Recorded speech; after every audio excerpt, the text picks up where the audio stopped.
Being a pizza delivery driver is one of those jobs that everyone thinks is easy, and most of the time, it is. You drive around, listen to music in the car, and, at most, deal with a grumpy customer here and there. Nothing too serious. But that night, I discovered that some people take pizza delivery more seriously than they should. So seriously that if you're 5 minutes late, you could end up staring down the barrel of a gun. Friday had started like any other. I'd picked up my shift at 5 in the afternoon, ready for another night of running between the pizzeria and the houses dotted around the city. The traffic was awful, as usual, and my mood wasn't the best. But I was used to it. Working in delivery is basically a game of patience and a test of luck. At around 7, an order appeared on the system. A large pizza, extra cheese, no onions. Fine, nothing unusual. I took the pizza and checked the address. It was one of those upper-middle-class neighborhoods where the houses have impeccable lawns and private property signs on every corner, just to remind you that no one there is very interested in social interaction. I'd delivered there a few times before. Some customers were nice, others barely looked at me. But overall, it was a quiet neighborhood, or so I thought. I left the pizzeria and put the address into my GPS. Estimated delivery time, 30 minutes. Quiet. I could make it on time, as long as nothing went wrong. But everything went wrong. First, an accident on the main road blocked my way. Then, a traffic light was stuck on red for long enough for me to start questioning my own existence. And, as if that wasn't enough, a mix-up at a fast food drive-thru caused a ridiculous traffic jam. I looked at the clock. 19:35. Damn. I already knew I was going to be late. But seriously, 5 minutes isn't the end of the world. Or at least, it shouldn't be. I finally arrived at the address. I stopped in front of the house and picked up the pizza. I took a deep breath. Time to face the late customer. I rang the bell and waited. The door opened almost immediately, as if the person on the other side had been waiting there, timing every second. And then I saw her. You know those people who, just by the way they look at you, you can tell it's going to be a problem? Well, that's exactly how I felt. The woman was standing in the doorway, looking at me as if I'd just run over her dog. Before I could even open my mouth to apologize for being late, she made an irritated noise with her mouth and crossed her arms. I looked at her. Then I looked at the pizza in my hand. Then, back at her. She didn't say anything for a few seconds, just stared at me. The silence became uncomfortable. Finally, I decided to break the ice. Sorry I'm late. The traffic was a bit complicated. Nothing. No reaction. Then, without warning, she let out an exaggerated sigh, the kind that sounds rehearsed, and shook her head. You're late, she said, as if I didn't know. Yes, ma'am. I'm sorry. More silence. For a second, I thought she was just going to take the pizza and send me on my way. Maybe mumble something and leave a bad review on the app. But no, she didn't take the pizza. She didn't pay. She just stood there, looking at me, as if she was deciding what to do. And that's when I realized that this delivery wasn't going to be like the others. I still didn't know how bad things were going to get, but I already felt that I was caught up in something very, very wrong. The woman was still standing there at the door, not picking up the pizza, not paying, not saying anything other than that contemptuous, "You're late." I've dealt with angry customers before, but usually they just complain, huff and puff, and get on with their lives. But this woman, she seemed to take being 5 minutes late as a personal affront. I stood there, waiting, holding the box more and more uncomfortably. Was she expecting a more dramatic apology? Did she want me to get down on my knees and beg forgiveness for my unforgivable failure? Ma'am, can I leave the pizza? I tried again, because maybe she was just playing a mind game with me. She stared at me for a few more seconds, her eyes as cold as ice. Then, without warning, she took a step back and slammed the door in my face. I blinked a few times, trying to understand what the hell had just happened. Did she just leave without picking up the pizza? Without paying? I stood there on the balcony, not knowing whether to ring the doorbell again or accept defeat and take the pizza back to the store. I was already tired, hungry, and the last thing I wanted was to go back to the pizzeria with yet another canceled order. I took a deep breath and decided to try one more time. I raised my hand to ring the bell, and that's when the door opened again. But this time, she didn't come back empty-handed. The metallic sheen on her hand made my heart stop for a second. She was holding a gun. Time slowed down. My mind short-circuited. I had never seen a gun this close up, let alone pointed in my direction. My body froze. I didn't know whether to run, whether to say something, whether to stay still. I could only feel my heart hammering in my chest as panic began to take over. She didn't say anything. She just stood there, holding the gun, with an expression of pure contempt. My breathing became short. Cold sweat began to trickle down the back of my neck. I tried to understand the logic behind it. What was going through this woman's head? Who in their right mind thinks that being 5 minutes late justifies pulling out a gun? I wanted to ask her what she was doing, but deep down, I knew I didn't want the answer. Then suddenly, before I could react, she raised her arm. I squeezed my eyes shut, expecting the worst. And then, the shot. The noise was deafening, a bang that made my ears ring. But I was still standing. I was still breathing. I was still alive. I opened my eyes slowly, not believing that I hadn't been hit, and it was only then that I saw it. The smoke coming out of the gun, the lid of the pizza box blown off, cheese and sauce all over my uniform. She'd shot the pizza. Yes, the woman literally pulled out a gun and shot the pizza drug. I stared at the destroyed remains of what was supposed to be her dinner. My brain refused to process it. The smell of gunpowder and pepperoni mixed in the air was so absurd that it almost seemed like a prank. The woman slowly lowered her gun, looking at the mess as if she had just won some kind of personal war, as if she had just taught a great lesson to me, to the universe, to delivery people all over the world. My mind was screaming at me to run, to get out of there as quickly as possible, but my body was still stuck in shock. That's when I realized that she wasn't finished yet. She looked at me again, and, with the same disturbing calm, she raised the gun once more. If I had to choose the most terrifying moment of my life, it would be that, standing on a stranger's balcony, with pieces of pizza scattered on the floor, and an armed woman staring at me as if I were the great villain of the night. I couldn't move. My body wanted to run, but my mind was still trying to understand the logic of what had just happened. I mean, who does that? Who orders a pizza, sees that it's 5 minutes late, and thinks that the only reasonable response is to unload a bullet into their dinner? The smell of gunpowder still hung in the air, mixed with that of melted cheese and tomato sauce. My ears were ringing from the gunshot. My heart was beating so fast that I could hear the blood pulsing in my head. But worst of all was the look in her eyes, a cold, calculating look, as if she was deciding what to do with me now that the pizza was dead. It was at that moment that my brain finally kicked the survival instinct into overdrive and shouted, "Get out of there now, you idiot!" I took a step back, very slowly, as if any sudden movement might make her decide that my head would be the next target. But the woman didn't move. She just stood there, taking a deep breath, her fingers still around the gun, as if she was deciding whether it was worth spending another bullet on something other than my pizza. And it was at that very moment that the worst possible thing happened. A witness.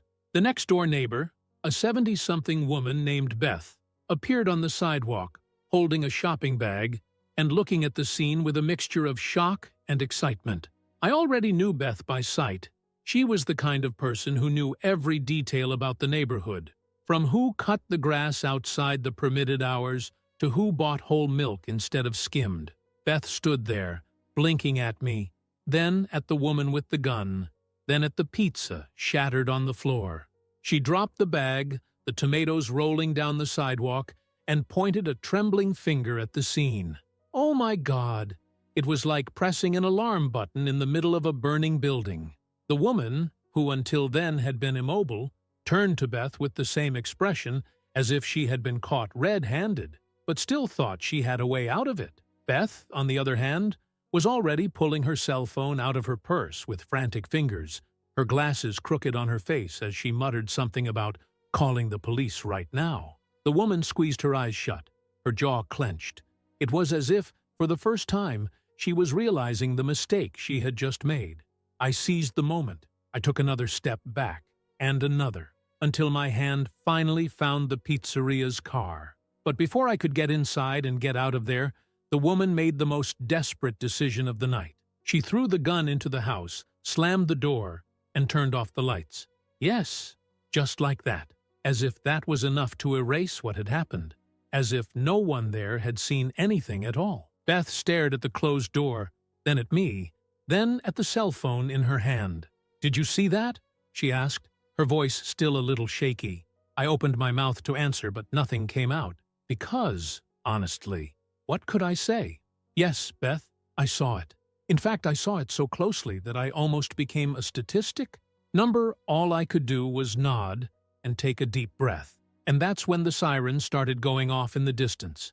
Someone had already called the police, and that woman was going to have to explain herself. I was still standing there, trying to decide whether to celebrate the fact that I hadn't been shot, or to get in the car and drive away before things got any worse. But before I could make any decisions, police sirens began to echo down the street. Relief came first. But then a wave of nervousness hit me. How on earth was I going to explain this situation? How do you describe a pizza delivery that ends with a gunshot? The car stopped in front of the house, the red and blue lights flashing on the quiet street, illuminating the facades of the neighboring houses. I saw some curtains moving. The neighbors were watching, obviously. Nothing better than a live police drama to liven up the evening. 2 officers got out of the police car, a man and a woman. The man looked like he'd seen it all, while the policewoman seemed a little more cautious, analyzing the scene as if trying to guess what the hell had happened there.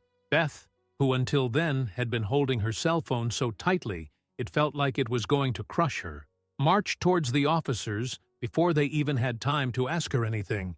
"She shot the boy," she announced, with all the indignation of someone who has been waiting for this kind of scandal for years. The officers exchanged glances. "Okay, let's take it easy. Who shot him? Where? Are there any wounded?" asked the officer, reaching for the radio on his shoulder. Beth pointed at the house. "The crazy woman here! She shot him!" And then she pointed at me. "Well, not at him, but at his pizza." The policeman froze for a second. I just closed my eyes and sighed. That was it. This was my life now.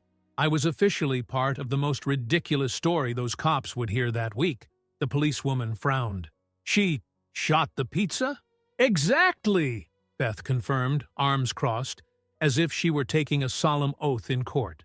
The officer stared at me, as if to confirm whether this was serious or whether he had been sent to record a prank. "That's about right," I muttered, pointing to the remains of cheese, sauce, and cardboard scattered on the balcony floor.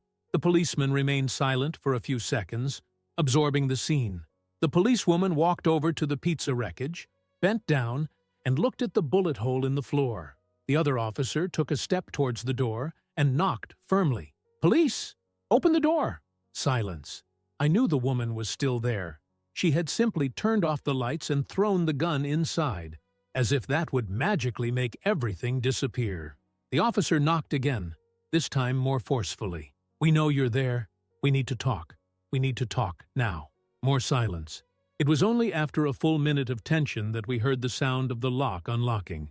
The door opened slowly, revealing the woman who, until 10 minutes ago, had been deciding whether or not to shoot me.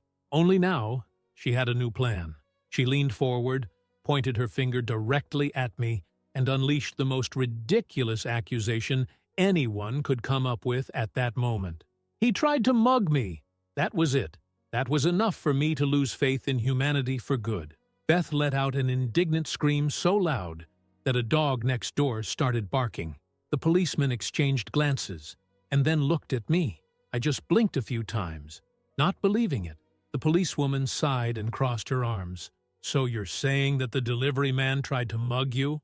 The woman put a dramatic hand to her chest, as if she were a wronged heroine.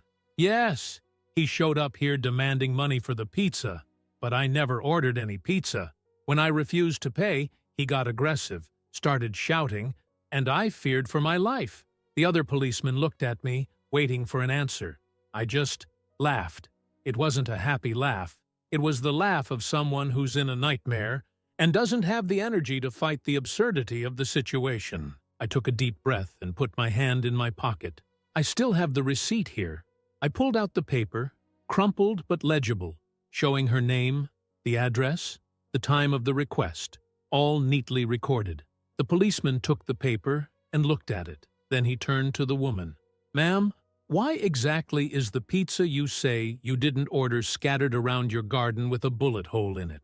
Her face contorted. She opened her mouth to speak, but no words came out. For the first time that night, it seemed that reality had finally knocked on the door. Beth, who was in a state of pure indignation, threw her hands up in the air. Not only had she ordered the pizza, she had shooted it because she was 5 minutes late. "What more do you want?" The silence that followed was long and awkward. The police seemed to share the same thought. How do we explain this in the report? But there was nowhere to run. The policewoman stepped forward. "Ma'am, we need you to come with us for clarification." And that's when I knew that, for the first time all night, something fair was finally happening. I never thought I'd deliver a pizza and leave with a story like this to tell. But there I was, standing on the sidewalk, watching the woman being put into the car, while the officers tried to keep their composure in the face of the most ridiculous situation they'd probably faced that week. Neighbor Beth was still indignant. With her arms crossed, she watched the scene as if it were a live episode of her favorite cop show. The woman, who until then had tried to play the wronged victim, now seemed to finally realize that things weren't going the way she wanted. Even so, she tried to maintain her pose. "This is abuse. I was only protecting myself. He was aggressive." The policeman who was putting the handcuffs on her just took a deep breath. You could see in his eyes that he had dealt with people like this before. "Ma'am, we have a witness, a receipt, and a pizza full of holes in the lawn. It's going to be hard to convince anyone that you're the victim here." The woman snorted, turned her face away, and refused to say anything more. Me? Well, I was still standing there, covered in tomato sauce, holding a crumpled receipt, and trying to understand how my Friday had ended like this. The policewoman approached me, jotting down a few things on a pad. "We'll need you to go to the police station later to give an official statement." I nodded, still a little numb from the shock. "Yes, of course. No problem." Looking at the state of my uniform and what was left of the pizza, I realized that I needed two things right now: a shower and a new career. Beth, who until then had been quiet for the first time all night, finally turned to me and let out the best sentence I could have heard in that situation. "The least that crazy woman can do is pay for the damn pizza." I laughed. For the first time that night, I actually laughed. Not because the situation was funny, but because I simply couldn't believe what had happened. The officers put the woman in the back of the car and closed the door. The policewoman looked at me again. "Do you want to file a formal complaint?" I looked at the remains of the pizza, at the balcony with the bullet hole, and then at the whole neighborhood watching from their windows. "Of course!" Beth clapped her hands in approval. The officers got into their car and drove away, taking the woman who had almost turned a simple delivery into a murder case. I stood there for a moment, just breathing, trying to understand how a 5-minute delay had become an event worthy of the police news. Beth patted me on the shoulder. "Son, if I were you, I'd ask for a raise." I laughed again, but deep down, I knew that had been my last delivery. Have you ever been in a situation so absurd that they didn't believe you when you told them? Or worse, have you ever been unlucky enough to come across an out-of-control Karen? Let me know in the comments. And if you liked this surreal story, you already know. Subscribe to the channel and like it for more unbelievable stories like this one. Want to see more crazy Karens out there? Click on the card and watch now. See you in the next video.